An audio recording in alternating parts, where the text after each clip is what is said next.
Welcome to the Higher Ed Demand Gen podcast, helping higher education marketing leaders share knowledge about learning, strategies, and tactics that are relevant today. See what you can learn today by listening to one of our episodes. Welcome to the Higher Ed Demand Gen podcast, hosted by Concept 3D. If you like our content, please follow and subscribe to us. As always, I'm Shiro Otori, your host, and today I'm really excited to talk about why a true user-friendly experience is an accessible experience, and also how to scale your email enrollment marketing drip campaigns. And for the topic, I'm super thrilled to speak with Jonathan Blundell. He is the Senior Director of Digital Experience at Dallas College. Welcome to the show, Jonathan. Thank you, Shiro. So glad to be here with you. Yeah, it's great to have you. I do ask all my guests this, so can you tell us what you love about higher ed?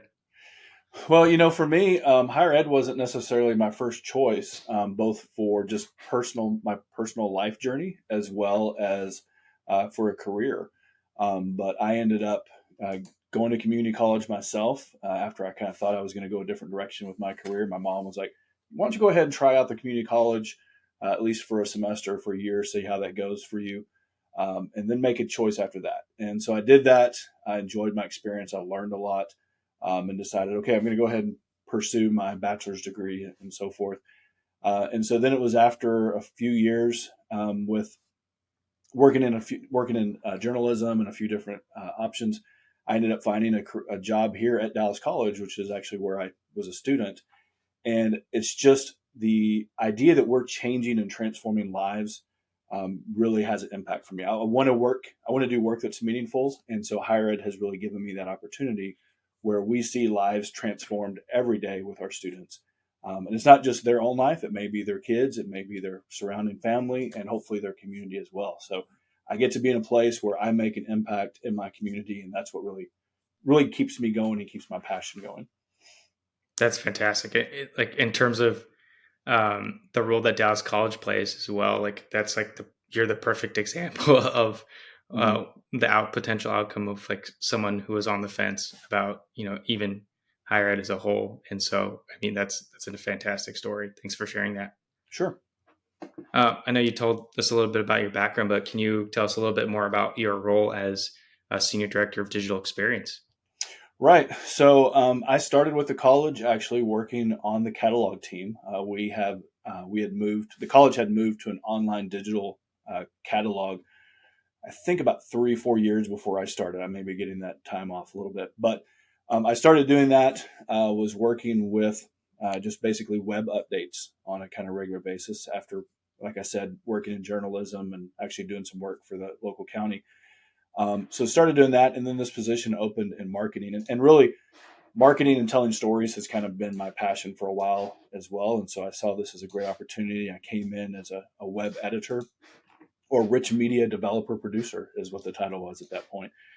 So that was in about 2012 when I moved over to marketing, and I've been blessed and able to move up through the department and with our organization, where now I lead the digital experience team. That's primarily the website that we oversee and we run. We also do the front end work for our internal site, which is SharePoint. We do email marketing and do some analytics, publishing WordPress sites here and there. And so we kind of work in a lot of ways. Our team oversees the digital platforms that the college owns. And so we work on the design and layout and so forth for those tools. That's fantastic. Can you tell us a little bit more about your team? Like what different roles are there underneath you? So at the moment, I believe I have 8 people in my team. Some of them, reporting to a few different people, but email marketing, senior manager of email marketing is one. I have a senior manager of integrations and development. So they kind of help with doing some development on the front end side of the house. I have the rest of the team is primarily web. We call them web editors, but they've got various titles and so forth. But they're really focused on the design and the layout of the website. They all have kind of areas of specialty.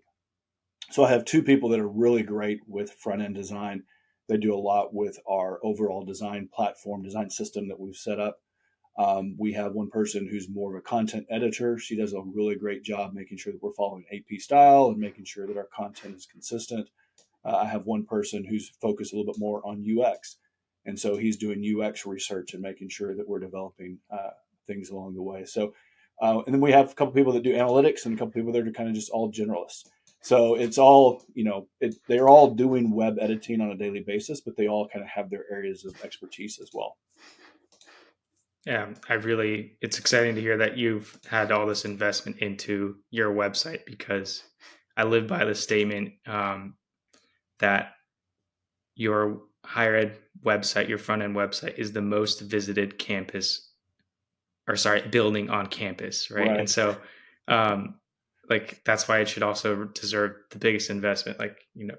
There's buildings that get tons of investment for construction, right?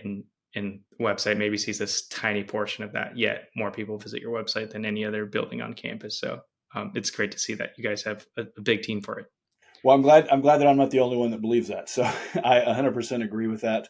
I think that our website is the front door for so many people in the community. It's our largest marketing tool as well. And so we want to make sure that we're doing what we can to make that the best website. I know, I don't want to claim that it's the best website. I don't want to claim that it's perfect and that it doesn't have issues, but we want to do our best to make sure that students can find the information that they need as easily and quickly as they can. Okay, great. I feel like we can do a whole another episode on website design, experience, strategy, how it leads the student journey, but we'll get to that another time. Sure. Well, let's talk about one portion of a website that you're really passionate about. I know you, in our pre-call, you said accessibility is a non-negotiable, right? Can you tell us a little bit more about your stance on digital accessibility? Yeah, sure. So accessibility has always, it really wasn't something that was front and center for me early on in my career. I knew that it was something we kind of had to do in a lot of ways, but it really took some kind of nudging, and I think just having my eyes open to see how accessibility really impacts the end user that made a difference for me. Some recent studies have said, I think the CDC says that roughly 25 to 26% of adults in America have some level of disability. And so for me, if 25% of my audience might have a disability of some sort, I don't want to cut my message off from those 25% of people. I don't want them to be limited in transforming their lives through Dallas College. I want them to be able to have the full access of everything that we offer them. I want to be sure that they have the full access for our entire message. So that's kind of why the passion has, hit me again. And there's a really great illustration that Microsoft shared a few years ago, and I've shared it out multiple times, where it shows that every person, there's different levels of disability that people might have. We always think of, well, disability is someone maybe with a cane or a wheelchair, or maybe it's someone who's completely blind. But in reality, I discovered this even when I was a kid was a parent with newborn twin boys. I would walk around and I'd have both of my arms full with twin boys. And all of a sudden I'm limited in my mobility. All of a sudden I can't open a door as easily, or I can't get the stroller up a ramp or something. And so it's like, oh yeah, this is something that even though I'm not physically impaired as some people might be at this moment, my mobility is impaired. I've had, some surgery since then, and I had physical disabilities at that point. And so it's something that even though we may not today have an actual limitation, at some point in our life, it's almost guaranteed that we will. And so no matter what stage of life someone might be in, we want to be sure that they can access our content, access our learning, access the transformative nature that our college provides. Absolutely. No, you make such a great point. As I age, my eyesight's definitely getting more shot, right? And right. That happens naturally to everyone. And so a good call I had with someone from a school in the South said they run a lot of events, right? And it's a community-led event. So that one of the things they prioritize is making sure like all the font is legible from like the back of the room, because they want to cater to their whole community, not just the portion. And they hand out flyers that you can read alongside, so that if you are having issues with eyesight, then there's a way for you to understand the content being displayed. So you make a great point there. Yeah, and I think I mentioned this before as well, but if we believe that our message is important enough for the community to hear it and to see it and to understand it, then why would we try to limit that? Why would we put any limitation on people accessing our services or our messages. And accessibility helps us to avoid limiting or restricting people from that. Absolutely. And I know it's not just you, it's a whole team effort. It's a school wide and often a school system effort. But how has this culture of accessibility been adopted into your team, your school, your systems as well? Yeah, it's kind of been a slow process in some areas. Now we've always had some accessibility champions within the college. I can think of some folks like David Wood, who has been an accessibility champion for as long as I've known him. And they've done the work, they've done the hard work of trying to push accessibility at all levels and so forth. And I think probably what shifted things a lot for us was um, not long before COVID. I think it was 2017, 2018. I may be getting my years off a little bit. We did end up getting an OCR complaint. And so as part of that, it really put a focus on accessibility for the college as a whole. So even though we had pockets of people who were doing some really great work and working on the website or working on this for their classes and so forth, having an OCR complaint kind of shines a spotlight on where you need to improve. And so we were actually, even not long before that, we had a team that was set up to start really focusing on accessibility, work on some policies, work on some guidelines. But that OCR kind of gave us a stab of, like a steroid stab, I guess, that we had to kind of speed things up and get things moving on that. And so that's what we did. We created a team that was cross-functional for the college. We started putting in some policies and really started hammering in on or honing in on what we needed to do as a college. And so we were also able to use that to help get some additional training.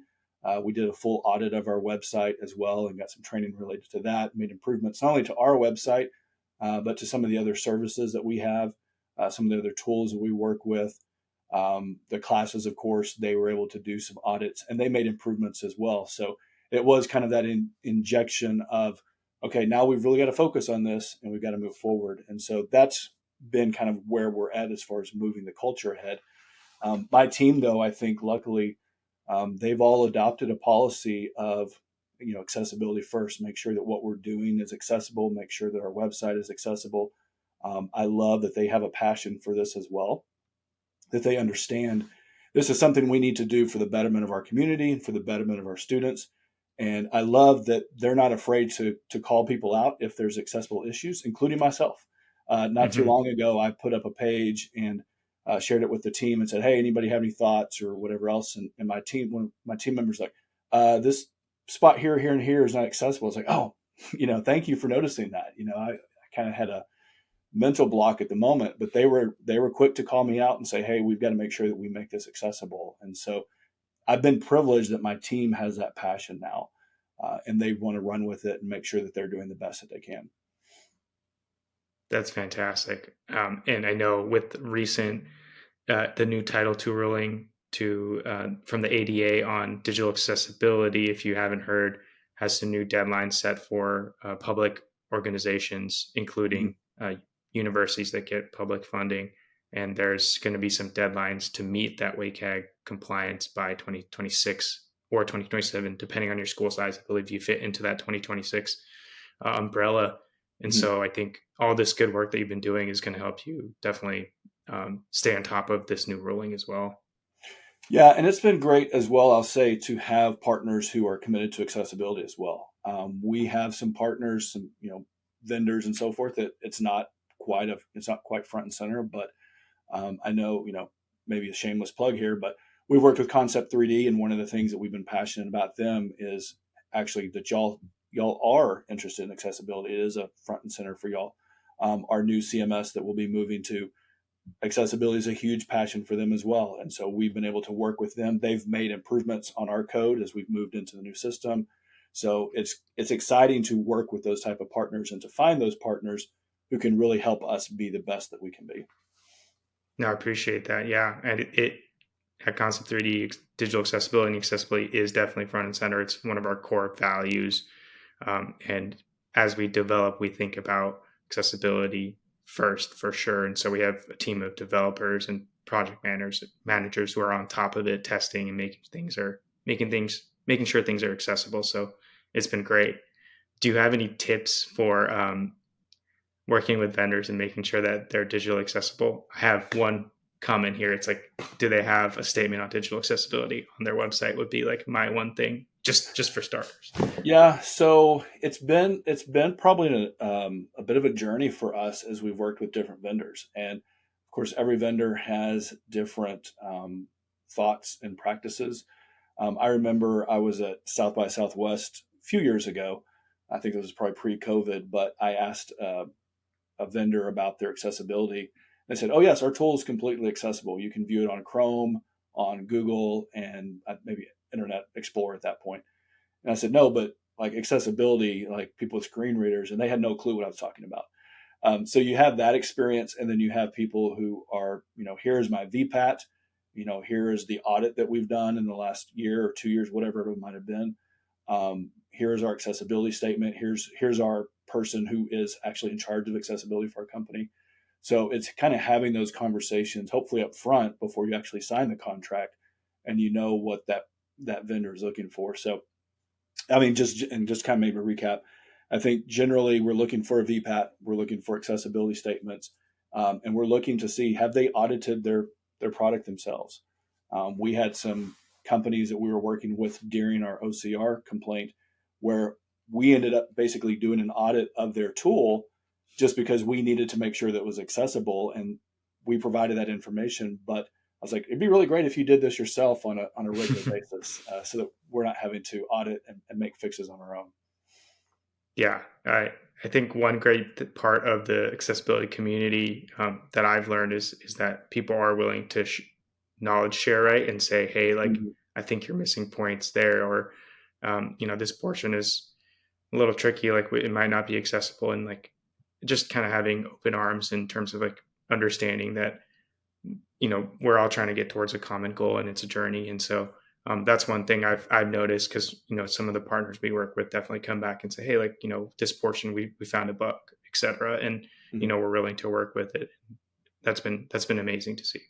Yeah, and I'll say too, I think to that point, there are some, we've worked with tools as well where on a checklist basis, an automated checklist, they may fit all the the standards. And even I'd say this even sometimes on our own website, we can run a check and everything looks good, but then I start digging into it, and you actually start testing it maybe with a screen reader or keyboard, tabbing and so forth, and you start realizing, well, it meets the quote unquote standard, but it's not actually usable. What we've coded here still doesn't quite meet the standard of what we would like the person to be, even though digitally, yeah, we checked all the boxes, but we need to actually get someone who's using the tool, understands how the tool works, to see how it actually all fits together. Yeah, well, this is fantastic. I could talk about this for forever, but we have another topic here that I'd love to get Sure. to, which is email marketing, right? So you do a lot of things, right? Website, email, caring about digital accessibility as well. But I was pretty surprised to hear just the scale of all the email marketing campaigns you've been a part of. Can you tell us a little bit more about what you've been working on the last couple of years? Yeah. So this actually goes back not long after I joined marketing. We were at that point just sending basically email newsletters to our employees and to students. And we were getting to a point where our current system at that time couldn't support us because of our size and because of our scale. And so we started looking for a new vendor, and we got to talking with a couple different folks. And as we were talking and going through the whole implementation process, one of the new features that we were able to do with that new tool, we were actually able to set up email journeys, which was a new, exciting thing for us in 2015 or so. And so we talked through that, and their first thought was set up this email journey, try it out, see how it works, set up something basically so that you can kind of help be proactive for your students, so that maybe they can get some of their questions answered via email versus always having to call somebody or go to the campus and so forth. And so we set up a general campaign initially. It was about 5 emails at that point.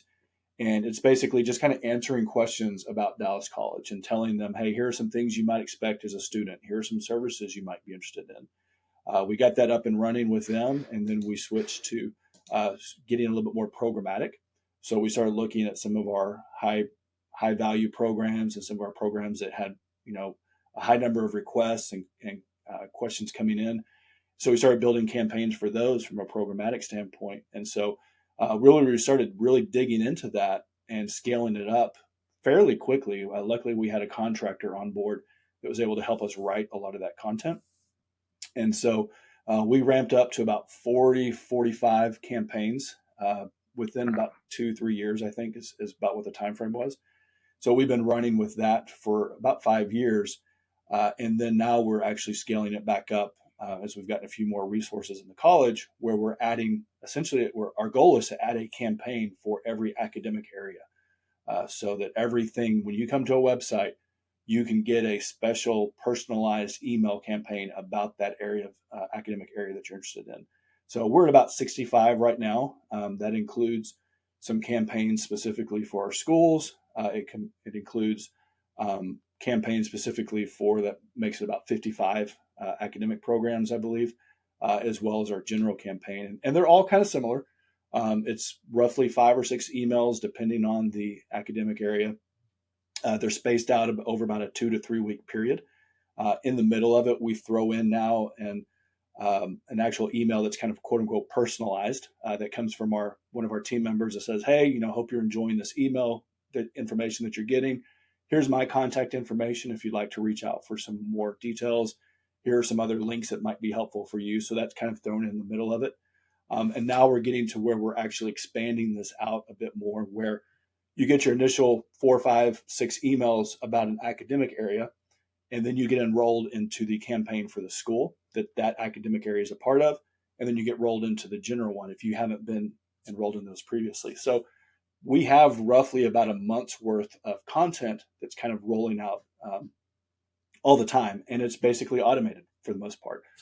We go through and we do some checks to make sure the content's current, make sure links are working and all those types of things. But that's what we're doing with about 65 campaign now. I hope that by the end of the year, we're closer to 75.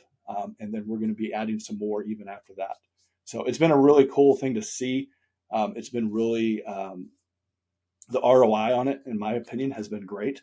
We're looking at about a 10 to 12% conversion rate from the time someone signs up to within the first year. 10 to 12% of people who sign up end up being a student enrolling at the college. Now, I don't want to say that email is the only thing that they looked at. I don't want to say that no one else talked to them.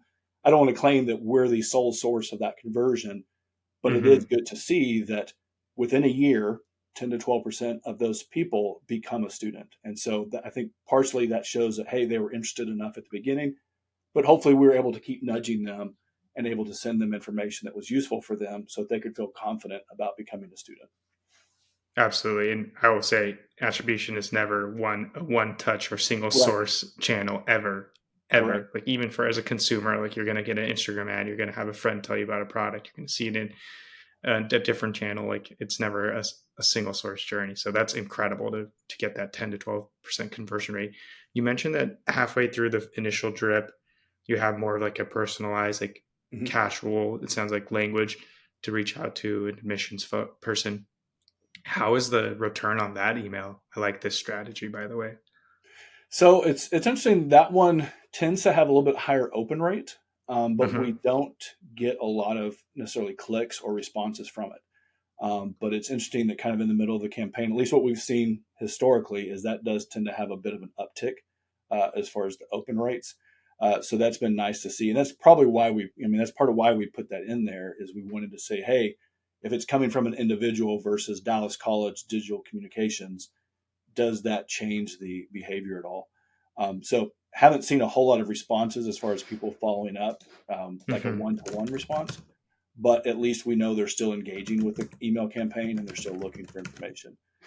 Surprisingly, I think the one thing that's made the most difference for engagement level in the last year or so is we ended up putting just a block towards the bottom of the email that just said, are you ready to apply? So every single one of the emails outside of the personal one has a little graphic that says, are you ready to apply? Click here for the application. Click here for to talk to a college coach or an advisor, as most people call them. And that basically doubled our click-through rate at that point. So we went from about a 1 to 2% click-through rate to about a 4% click-through rate. So that was really helpful and telling to see that one change can make a difference in how people are engaging with it and how people are using it. So we've been happy with that. And it's just one of those things we keep trying to experiment with. How can we do this a little differently? In fact, I was just talking with my email guy today, and he was working through some of the coding. So now it also has a reminder of here's the start dates for the upcoming semesters. So for second 8 weeks, that's now in there. For fall, for Maymester, that information's in the email, so they kind of get that added information. And it's coded so that once second 8 weeks starts, that message drops off and it changes to something else. So it's trying to be dynamic, trying to be more engaging, giving them the information that they need right up front. That's very cool that it's dynamic as well. I gotta get my email person to listen to this too. That's fantastic. Nothing drives engagement and clicks like a deadline, right? Right, exactly. That's awesome. Exactly. Do it and now. if you have one thing to learn, if you don't have a submit your application, the bottom of your email, try it out. Maybe that's a great piece of learning. So walk me through your email drip one more time. So let's say I'm interested in like a business analytics certificate or program that you have going, which would probably fall under the business school. And then, so if I were to request an inquiry on the business analytics, business intelligence and analytics, I would go through about 4 to 5 emails there. I'd get rolled into email marketing about the business school as a whole. And then later get more information just on Dallas College in a general drip. That's kind of like your strategy or your workflow through the email campaigns. Yeah, correct. And same thing too is if you drop into one of the schools first. So if you go to say our School of Creative Arts page and you subscribe to that program, you're going to get the emails about the school, and then you'll roll into the Tell Me More. I think the next phase and what we really want to see is from that school series is we want to give them an option to say, okay, yeah, this school sounds pretty interesting. What are my other options, or what are my options within the school? So then they can select, well, I'm interested in art, I'm interested in music, I'm interested in dance, whatever those actual academic areas might be. And then we subscribe them to that. So that's getting some more forms set up, some more interactions in the email. So that's kind of our next phase of where we want to get to. But right now, if you, like you said, if you start with a program, you're going to go program, school, general, or school, and then general. Fantastic. And does Dallas College have a lot of non-traditional students as well? Yeah, I couldn't tell you a percentage right off the bat, but yeah, adult learners is big for us, as well as non-traditional. I want to say at least within the last few years, our average age was 26. And so even though our typical student is 25% of our students are dual credit, but the average age at our campuses is around 25, 26. And so we definitely have a broad mixture of students taking classes with us. Yeah, and I'd imagine, like, I'm just making assumptions here, but the email drips, right? Like having that workflow built in is really important because adult learners, they're interested, but it might not work out for them this year, but it can next year. And so like having that database of contacts is probably really crucial because they're not looking at like a timeline between I'm 18 and 19 years old, I have to go to school. It's like in the next 5 years, when can I go do this or something, right? Yeah. Closer to that. Yeah, I think that's a great point from an adult learner perspective for sure, because we know that education has a long sell. We know that it's not an instant, I saw an ad and so I'm going to sign up today. We know that higher ed tends to be a very long sell. But also too, I think that also applies to our younger students. I think, the studies that I've seen, younger and younger students are considering college and thinking about college. My son's in the 8th grade and he's already convinced that he's going to Texas A&M, which is perfectly fine. But I remember when I was in the 8th grade, I had no clue what I was going to do for a career, what I wanted to be, if higher ed was even a possibility, or not possibility, but something I wanted to do. But he's already thinking about it. My 6th grade daughter is already thinking about it. So even younger and younger, they're doing some research. They're getting onto our websites. They're looking at what's possible. And, because they're having to start thinking about high school. It's like, what classes do I take in high school, which will lead me to college? So for both ends of the spectrum, I think that's a really great point. Yeah, that's fascinating. I didn't even think about it. Yeah, it applies to both parties too. That's fantastic. In terms of just like key learnings, experiments that you run, do you have anything you'd like to share for those just kind of starting their email drip campaigns or trying to figure out new experiments they could try? Yeah, I think if you're just starting out, first of all, just get something out there. Start with a general campaign. See what questions your advisors, your call, if you have a call center or people at the front desk, what questions are they getting asked, so that you can kind of answer some of those questions for folks up front. Experiment with layouts. I mean, we keep our layouts pretty simple. It's usually just a header image with some text, and then we have kind of some quick links towards the bottom. And so we kind of experiment with that. We've experimented with our pacing. So at one point we had about a week in between each email, and then we kind of shrunk it down to about 3 days. And now we actually alternate where you get your first email, wait 2 days, get an email, wait 1 day, wait 2 days. So it kind of varies as far as that cadence. So experiment with that, play with that. Another thing that we saw with our advertising campaign in the fall was we've done some segmentation studies as a larger marketing department.